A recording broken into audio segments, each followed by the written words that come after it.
Ladies and gentlemen, let me tell y'all something straight from the heart. Love is a beautiful thing, but sometimes we confuse it with something that looks like love but really ain't. We call it attachment. And that right there, that's what messes a lot of good people up. See, attachment says, I can't live without you. But love says, I want to live with you, but I still know who I am without you.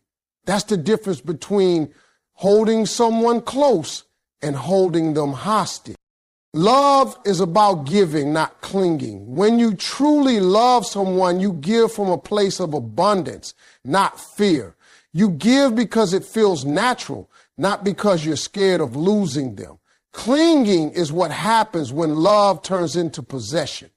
When you start believing that the other person completes you instead of complimenting you. That's not love, that's dependency.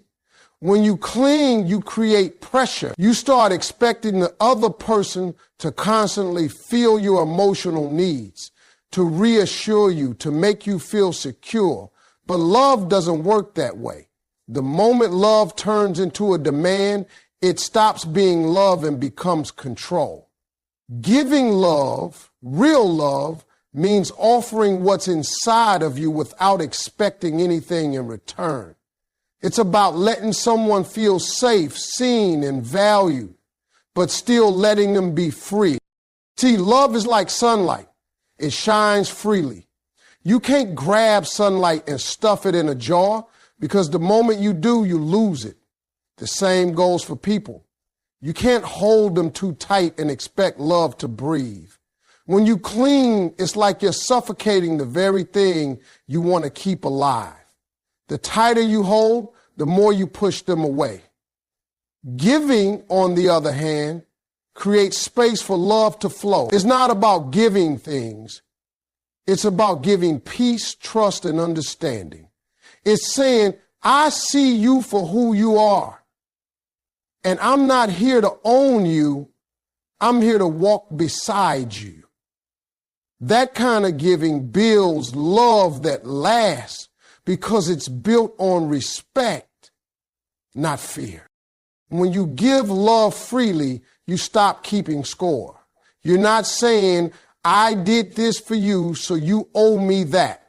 You love because it's who you are, not because you're trying to earn approval. And when both people give like that, something powerful happens. Love becomes effortless. It doesn't need to be forced or proved. It just is. But when one person starts clinging, love becomes heavy. You start worrying more about being loved than about loving. That's what jealousy creeps in, when insecurity takes over, when arguments start from nothing. Because clinging isn't about love. It's about fear of being alone. Real love doesn't come from fear, it comes from fullness. When you love yourself first, you don't need to cling to anyone else to feel whole. You can give love without losing yourself. That's the kind of love that inspires, not drains. People feel that energy. They're drawn to it because it feels safe, not suffocating. And the funny thing is, the moment you stop clinging, love actually becomes stronger because freedom breeds loyalty. When someone knows they can be themselves around you, no manipulation, no guilt, no emotional traps, they naturally want to stay. Giving love instead of clinging to it is the ultimate expression of strength. It means you trust that what's meant for you will stay, not because you held on tight, but because it chose to. That's real love. Attachment is rooted in fear, while love is rooted in freedom. When people get attached, what they're really doing is holding on to something because they're scared to lose it. It's like building a house on quicksand. You keep trying to hold it together, but deep down, you know it could all fall apart any second. That fear of losing someone makes you cling tighter, act out of insecurity, and sometimes even push them away. Love, on the other hand, is built on trust and freedom. It's not afraid of change or distance because it knows that what's real doesn't need to be controlled. Love says, I choose you, not I need you. And that's a big difference. Attachment binds people out of fear. Love connects people through choice. Fear-based attachment makes you act in ways that don't align with love. You start thinking, what if they stop loving me? What if they find someone better? Those thoughts start driving your behavior. You overthink every message, every tone, every silence. You start trying to please the other person, not because it feels right, but because you're scared of their absence. That's not love, that's anxiety. And anxiety cannot coexist with true love. Love doesn't make you lose sleep worrying about whether you're enough. Love lets you rest in peace, knowing that being yourself is more than enough. When love comes from freedom, it creates space to breathe, to grow, to be human. Freedom-based love says, I love you for who you are, not for what you can give me. It doesn't chain people down. It sets them free. And here's the beautiful part.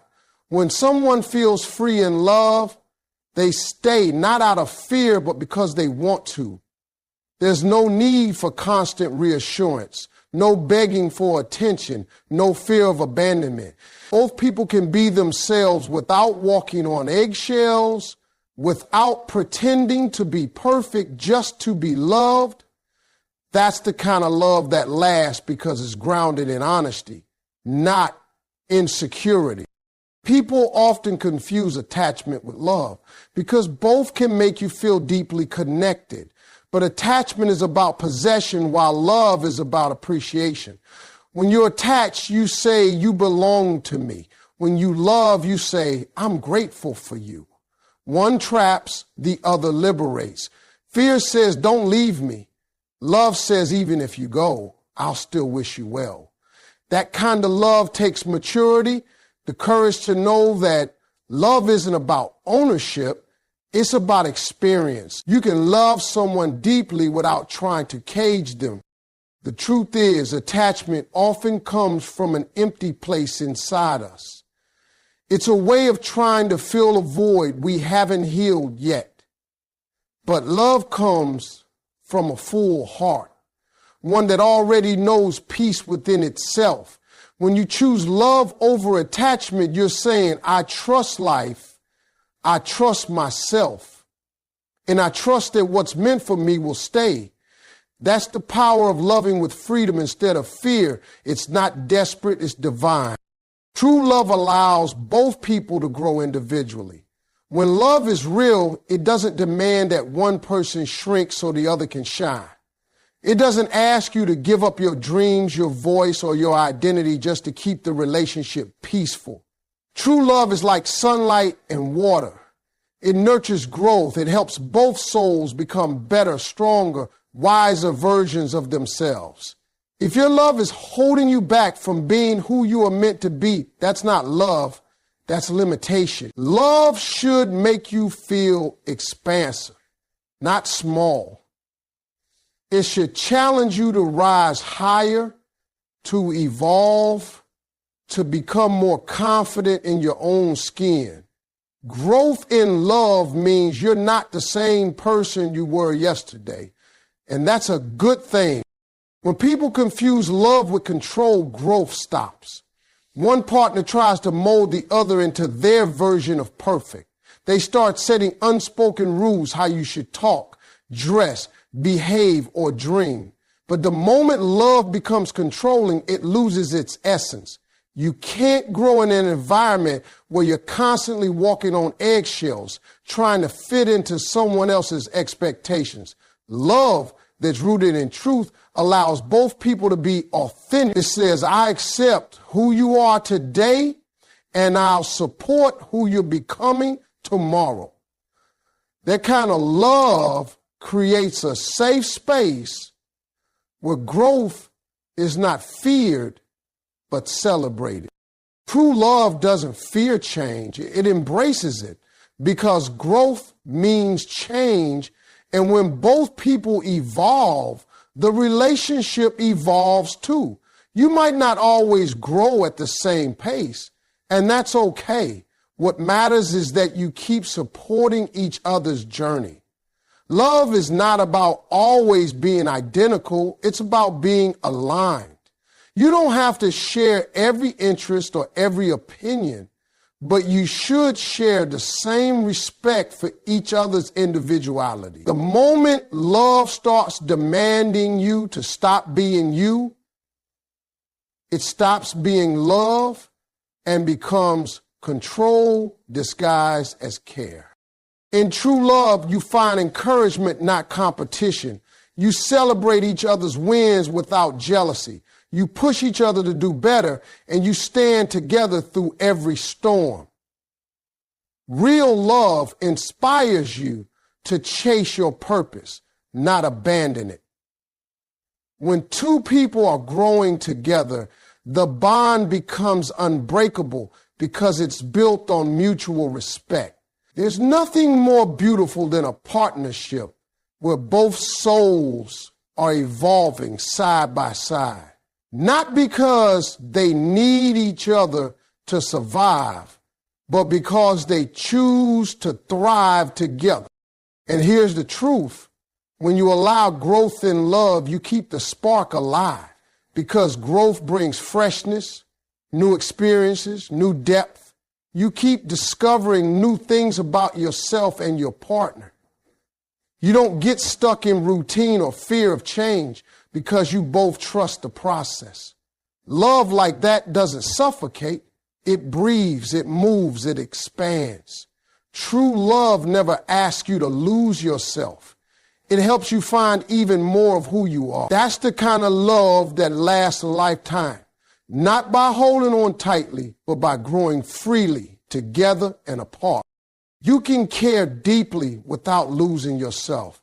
Loving someone doesn't mean you have to forget who you are, what you believe in, or what makes you whole. Too many people think that to prove love, they have to sacrifice everything, their time, their goals, even their peace.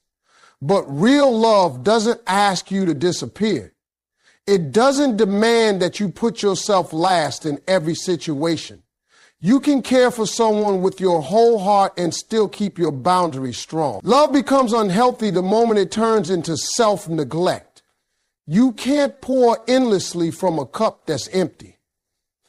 The best relationships come from two people who know how to love without abandoning themselves. When you lose yourself in love, you lose balance. You start measuring your happiness by how the other person feels. If they're happy, you're happy. If they're distant, your whole world feels off. That's not love. That's emotional dependency. Love was never meant to take your identity away. It was meant to add meaning to it. The truth is, the more grounded you are in yourself, the more capable you become of loving someone else the right way. Because when you're whole, your love is calm, not chaotic. You don't need to chase attention or beg for reassurance because you already know your worth. Caring deeply doesn't mean giving up your space or your dreams. It means sharing your world, not surrendering it.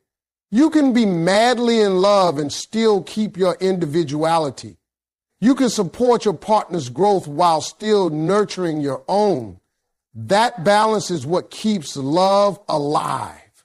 Because if one person is always giving and the other is always taking, eventually the relationship starts to feel one-sided. Real love happens when both people are full enough to give without losing themselves in the process. It's not about becoming one person. It's about walking side by side as two strong individuals. When you care deeply, you show up, but you don't chase. You listen, but you don't lose your voice. You compromise, but you don't sacrifice your peace. Love isn't about shrinking yourself to fit into someone else's life. It's about expanding together while still honoring your own soul. Sometimes people think that if they love hard enough, they can fix someone or change them, but that's not your job. You can care, you can support, but you can't carry someone's entire emotional weight on your shoulders.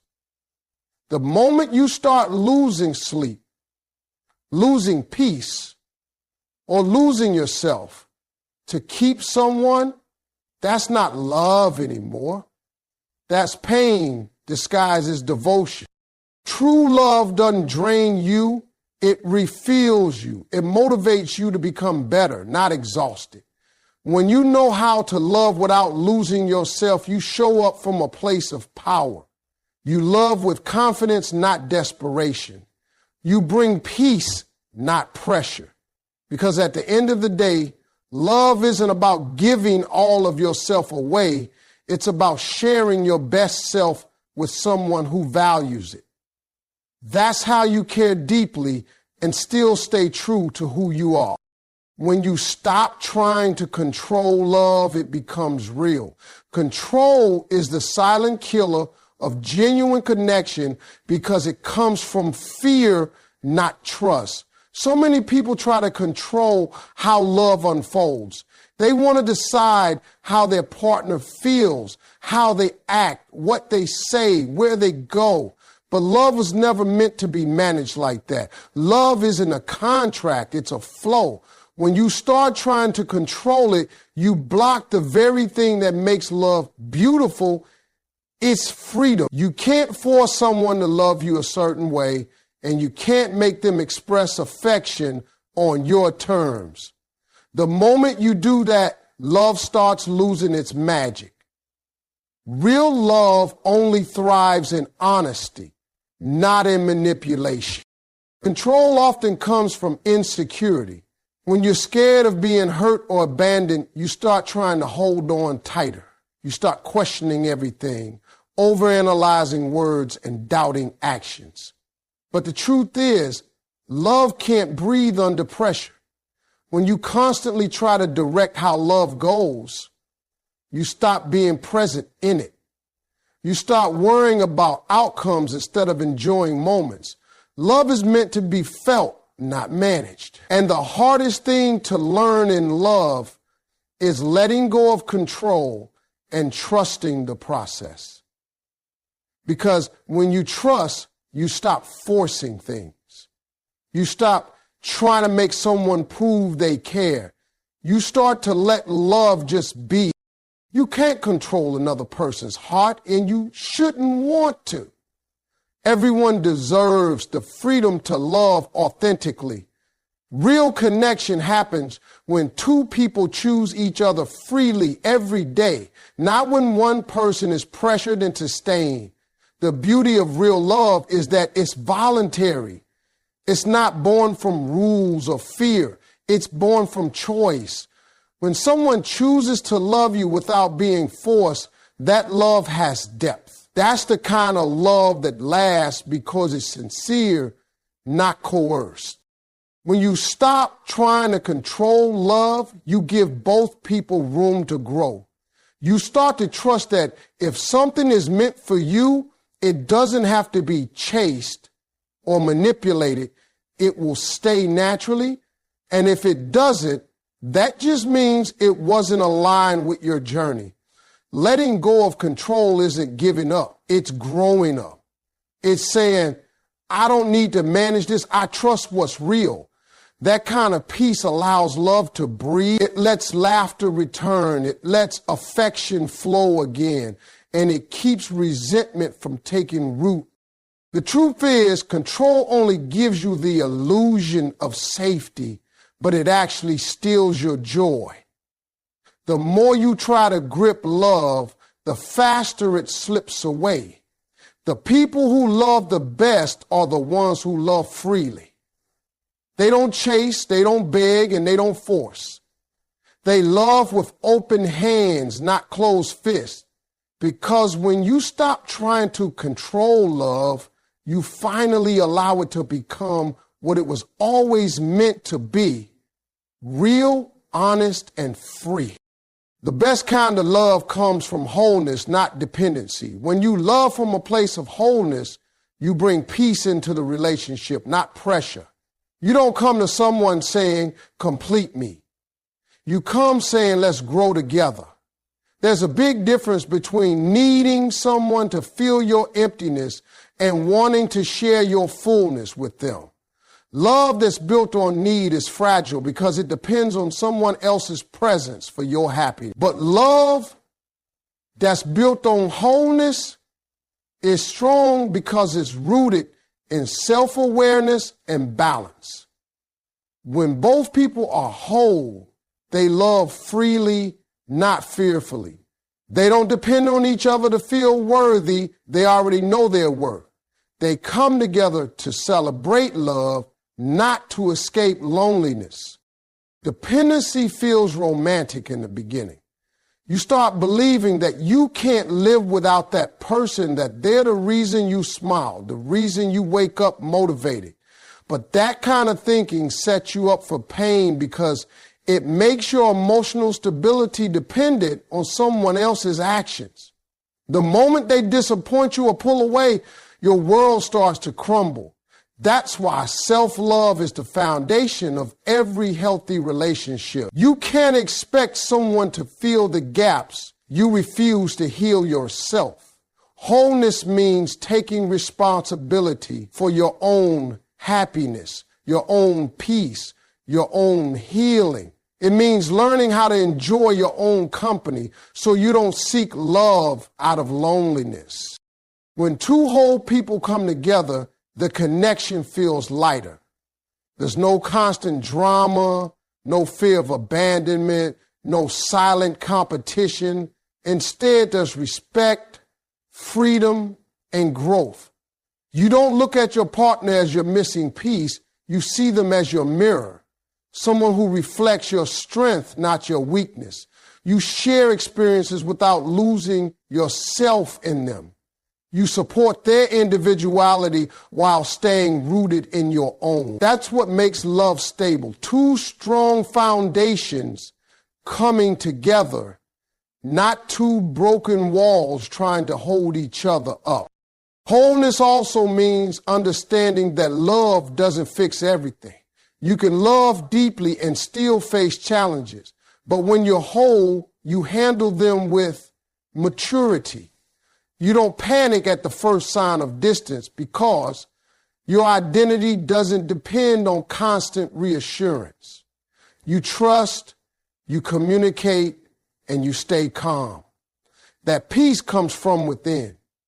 People who love from wholeness don't fear solitude because they've made peace with themselves. They know that being alone isn't a punishment, it's preparation. And when they do find love, they treat it as a blessing, not a necessity. The best kind of love doesn't drain you, it energizes you. It doesn't make you lose yourself, it helps you find even more of who you are. When you love from wholeness, you give without fear, you forgive without resentment, and you walk away without hate if it ends. Because you understand that love isn't about completion, it's about connection. That's the kind of love that stands the test of time. Peaceful, powerful, and free.